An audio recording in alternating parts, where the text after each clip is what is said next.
few months ago, you started a job at a fire lookout tower deep in the Mount Hood National Forest in Oregon. It's a seasonal job. You'll be on watch alone in the tower at night until the fire season ends. First, it sounds pretty appealing. The pay is good. Room and board are free. Spending a few months away from the city and other people doesn't seem like such a bad idea. Like most people, you thought this job would be simple. But once you get here, you realize the hardest part is the loneliness. The nearest town is hours away. Supplies arrive only once a week. The rest of the time, all you see are trees. That evening, too, everything starts out completely normal. The rain, which has been falling for hours, is pounding on the tower's roof. You're scanning the forest with your binoculars, just as you always do. You know the risk of fire is lower in rainy weather, which puts your mind at ease a little. Just then, a light from deep within the forest catches your eye. At first, you think it's an illusion. It sounds impossible. With the rain falling this hard, it's normally impossible to see anything from that far away. But the light is there and it's quite clear. You lower the binoculars, close your eyes for a second, then look again. It's still there. After watching for a few minutes, you realize this isn't random. 3 short, 3 long, 3 short. Then it repeats over and over. It takes you a moment to realize it's an SOS, which is strange, since recognizing these signals is part of your job. But the strange thing is, the light is coming from a spot where no trail or road passes through. There's no official campground in this area either. It doesn't make much sense for someone to have come here of their own accord after dark. You reach for the radio and try to call the guard station, but the line just crackles. The signal is choppy because of the storm, and you can't make out a single word. You turn back to the window. The light is still there, still flickering in the same rhythm. You're not sure whether you should go or stay. Maybe there really is someone who needs help, but a voice inside you says this makes no sense at all. You know you shouldn't leave the tower. The rules were clear, but what if there really is someone who needs help? There's no one else in that area. You're probably the only one who saw that light. As you put on your raincoat, you tell yourself this will just be a quick check. Only a few minutes. You grab your flashlight, walkie-talkie, and first aid kit and open the door. The trail has turned into a muddy mess. It's pitch black around you. You're moving forward only by the narrow beam of your flashlight. The rain doesn't seem to be letting up either. You approach the spot where you saw the light. Just as you think you've reached it, the light suddenly vanishes. On reflex, you turn your flashlight in the same direction. There's nothing there. You wait like that for a few seconds, hoping it might come back on. It doesn't. Your stomach tightens slightly. For a moment, you listen to your surroundings. The rain drowns out every possible sound. In that instant, you realize just how bad an idea this was. As you slowly scan the area with your flashlight, you hear the sound of a dry branch snapping to your right. Instinctively, you turn the light in that direction. At first, you can't see anything. Then the light falls on a silhouette between the trees. A man is standing there, facing only you. The rain has plastered his hair to his face. Instinctively, you take a step back. The man still hasn't said a word. The expression on his face hasn't changed at all. He's neither asking for help nor trying to explain where he is. He's just looking at you. For some reason, this silence feels far more unsettling than if he'd shouted for help. When you shift the light slightly downward, you see a nylon rope wrapped around his shoulder. Your gaze drifts downward. In his right hand, he holds a short-handled tool. He's propped the tip against the ground and isn't moving it at all. There are poachers in this area, but none of them would just stand there in the middle of the night, in the rain so deep in the woods. Then he starts walking toward you. Actually, he takes just one step, but for some reason, it feels like he's much closer to you. The light you saw a moment ago, the man's silence, none of it feels like a coincidence anymore. Without wasting a moment, you turn and run. You hear the sound of irregular footsteps behind you, as if someone were dragging one knee, but there's still a rhythm to them, as if they're trying to pick up speed. You veer off the main trail and dive straight into the trees. Having roamed this mountain for months, you know a few shortcuts. When you reach the tower, you leap up the stairs, gasping for breath, but you stop on the very first step. The door, which you left closed when you left, is now ajar. Marks on the frame that look as if they've just appeared catch your eye. It's as if someone might have forced the door open. You step inside. Right away, you sense that something is wrong. Your eyes dart around the room. The bed looks as if it's been pushed out of place. The radio station has been knocked over, and the cables appear to have come loose. The pages of your logbook are scattered across the wet floor. A few boxes on the shelves have also fallen to the ground. You look around for a few seconds without doing anything. That uneasy feeling you had when you walked in is slowly giving way to reality. It wasn't like this when you left the tower. You try turning on the radio again. It doesn't respond. The flashlight's beam is starting to fade significantly. The door won't close anymore. You drag the overturned cabinet and prop it against the door. You hope it will buy you at least a little time. Your gaze drifts downward.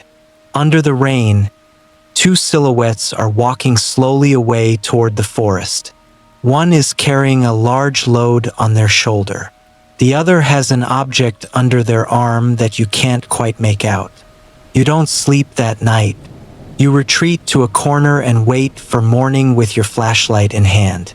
Every sound from outside is enough to startle you, but no one comes to the door again. When morning comes, two forest rangers arrive at the tower. Having received no response over the radio for hours, they decided to check on you. Seeing the broken door and the mess inside, they immediately realize something has gone wrong. You begin to tell them what happened that night. Later, you learn this isn't the first time this has happened. There have been several similar incidents in the area. The two silhouettes you saw that night and the missing equipment in the tower are enough to make you realize that what you experienced was no coincidence. After that night, none of your shifts at the tower are ever the same again. But on every rainy night, the same thought crosses your mind. If one day someone really needs help, will you go down this time? For years, it's been your job to repair the lookout towers deep in the mountains and forests. Rotten planks and rusty ladders are nothing new to you. Most of the towers you've repaired so far have been near major hiking trails or forest roads. But this time, for the first time, you're being sent deep into the Olympic National Forest in Washington state. The tower you'll be repairing hasn't been used in many years. Legend has it that this tower was abandoned because of footsteps coming from the stairs at night. Of course, you don't believe that. Stories like this are always told in old forests. The only thing on your mind is finishing the job and getting home before dark. Early in the morning, you hop into your pickup truck and head out onto the mountain road, planning to finish the job and return before noon. In your mind, you've already finished the job, but things aren't going as planned. When you start dismantling the wooden framework beneath the stairs, you realize the rot is much worse than you thought. When you use the last piece of lumber you brought with you, you realize there are no spare materials left in the truck bed. You glance at your watch. It's already past noon. You grit your teeth and try to finish the job, but the sun is moving faster than you are. You look up at the sky. The clear sky from this morning has given way to dark gray clouds. You decide to leave the rest of the work for tomorrow. You get into your pickup and turn the key. The engine makes only a muffled sound and then goes silent. You try again, then one more time. Same result. You silently rest your head on the steering wheel and let out a deep sigh. You pop the hood and take a look around, but you can't tell if the problem is the battery or some other malfunction. Even if you could, you have neither the proper equipment to fix it out here in the middle of nowhere nor anything else you can do. As a last hope, you check your phone, no signal, just as you expected. Darkness is falling. The sky has begun to turn from red to purple. Walking down would take hours. For a moment, you consider staying in the truck. But you know you have no choice but to sit curled up in the pickup's cramped cab for hours on end. You let out a deep sigh and grab the sleeping bag and thermos from the trunk. After one last glance around, you lock the door and start walking back toward the observation tower. You have no realistic option left but to spend the night there. When you reach the tower, you spread out the sleeping bag you took from the trunk on the ground. There's still a little warm coffee left in your thermos. It's only then that you realize you didn't even manage to eat a proper lunch because you've been working all day. You rummage through your bag, but all that's left is a crushed granola bar. You finish it off in a few bites. You try to use your phone's flashlight sparingly. You find yourself checking the battery percentage again without meaning to. As the wind picks up outside, the tower creaks softly. But since you've heard these sounds all day long, you convince yourself they're just the natural sounds of old wood. You climb into your sleeping bag and lean your back against the wall. After a while, you start to hear the first raindrops pounding on the roof. The wind is growing stronger, and the old tower creaks softly. At least I'm inside, you think to yourself. Your eyelids grow heavy. The day's exhaustion won't let you stay awake any longer, and soon you drift off to sleep. At some point during the night, just as you're in a deep sleep, you jolt awake at a sound coming from outside. The rain is still falling heavily.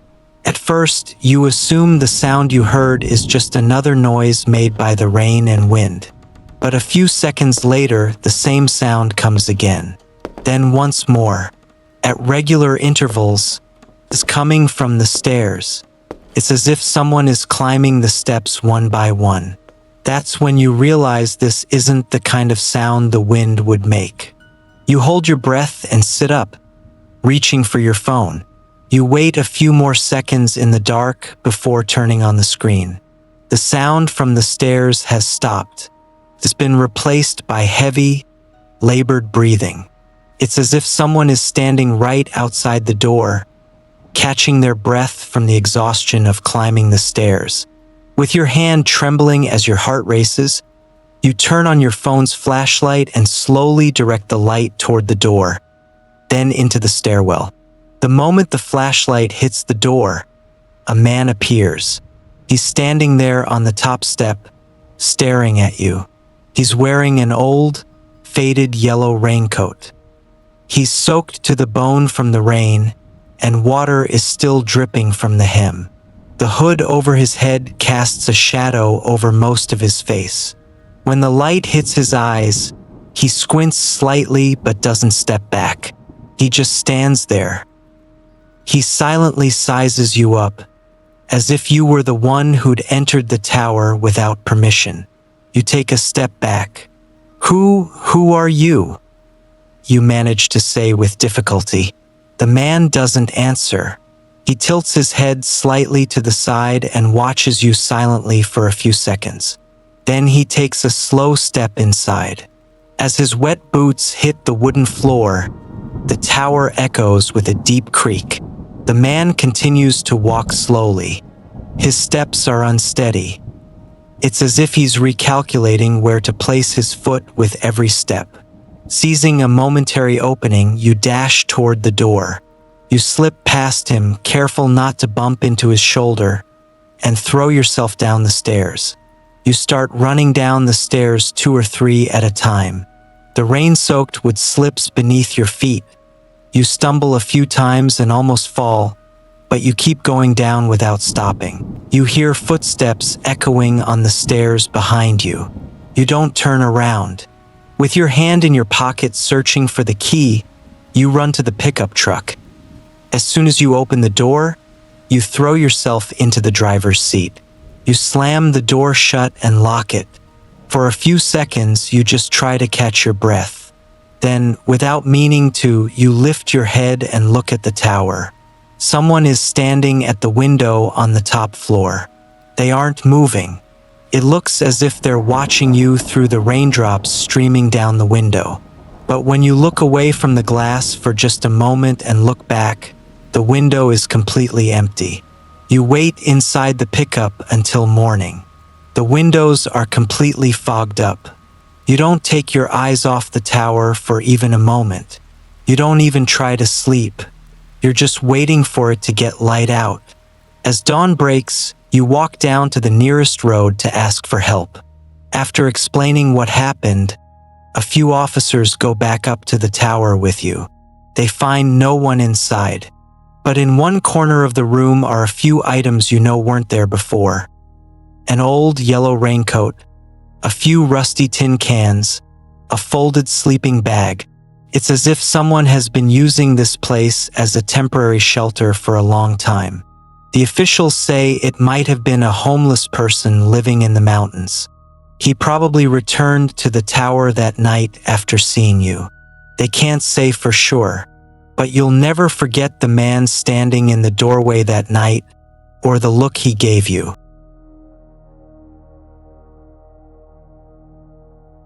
You're spending your 4th summer in the Cascades Mountains in Washington state. You took this job years ago to get away from the never-ending sirens, traffic, and crowds of the city.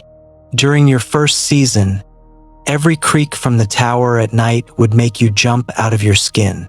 Now, watching the fog rise slowly from the valley while you drink your coffee each morning by the east-facing window has become part of your daily routine.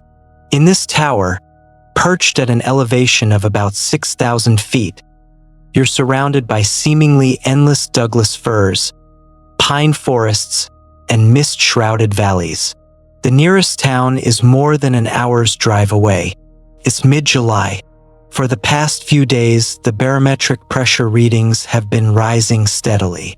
As you record the numbers in your logbook, just as you do every morning, you realize this isn't just an ordinary change in the weather.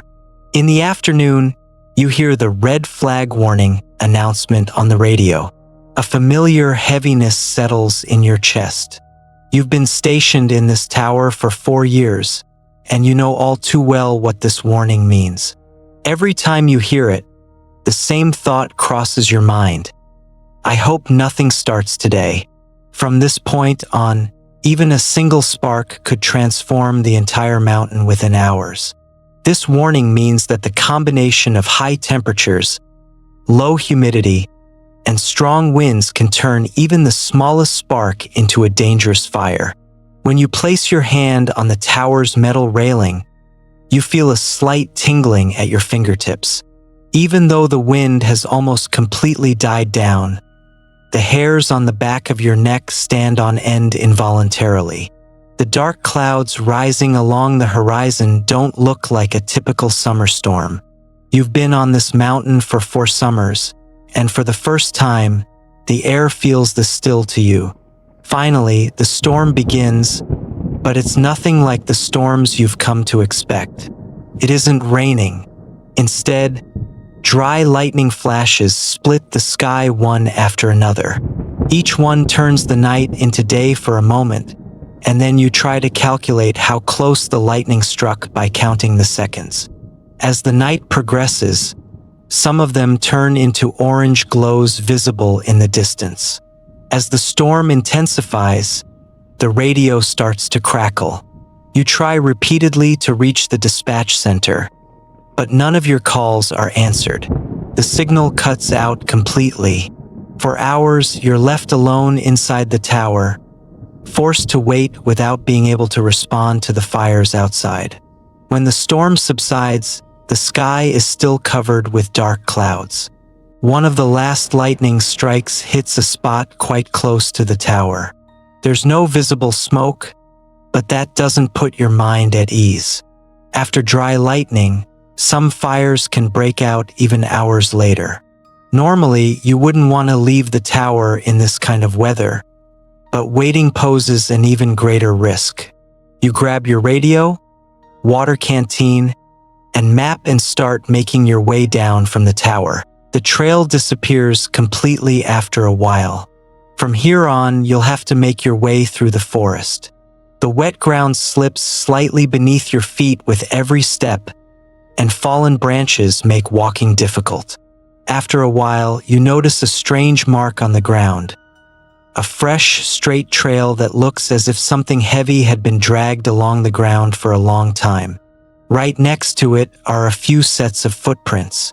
You scan the tracks for a moment. Your first thought is that it might be an unauthorized camper or hunter. Such incidents do happen, though rarely. But coming across someone so deep in the woods, right after a storm like that, doesn't seem very likely. You continue to follow the tracks, moving more cautiously with every step. After a while, you spot a half-eaten can in the middle of the path. Finding something like this so deep in the forest is strange enough on its own. It doesn't seem like whoever left it passed by that long ago. You can't help but start scanning your surroundings more carefully. The tracks lead you to a tent that's almost invisible among the trees. It's so well hidden by branches and moss that it's hard to spot even from a few meters away. At first glance, you think it's abandoned. Then you notice the open backpack by the entrance and the belongings scattered inside. Maybe no one lives here, but it looks like someone uses this spot regularly. Your first thought is of someone who's chosen to live away from the city. You've heard stories like this before, but no one is supposed to enter this area. You hesitate for a few seconds, torn between turning back and approaching the tent. Just then, the tent's entrance suddenly swings open. A man wearing an old, mud-stained off-road jacket bursts out. Without looking at you, he starts running. Within a few steps, he darts into the trees and disappears from sight. For a moment, you consider chasing after him. But you're alone. Your radio has no signal, and tracking him this deep into the forest is a huge risk. You wait where you are for a few more seconds. The man doesn't come back. The forest is once again engulfed in silence. Without further delay, you decide to head back. You keep scanning your surroundings until you reach the trail, jumping at even the slightest rustle of a branch. Without realizing it, your pace quickens.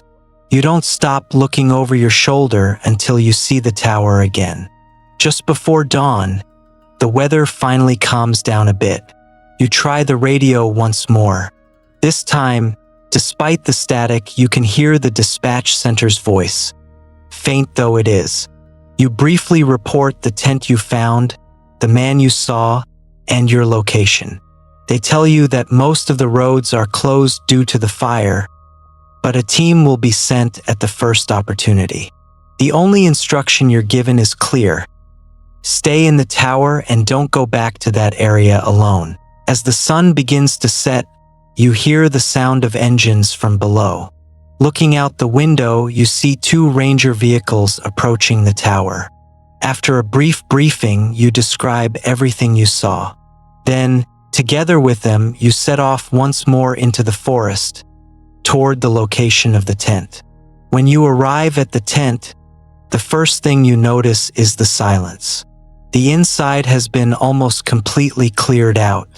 Nothing has been left behind except for a few insignificant items. It looks as if someone had packed up in a hurry and left just a short while ago. The area is searched, but no trace of the man is found. When the season ends and you leave the tower, the same questions are still swirling in your mind. Why was that man hiding in that valley where no one is supposed to go? Why did he run away without saying a word when he saw you? Why do you think he chose to run away?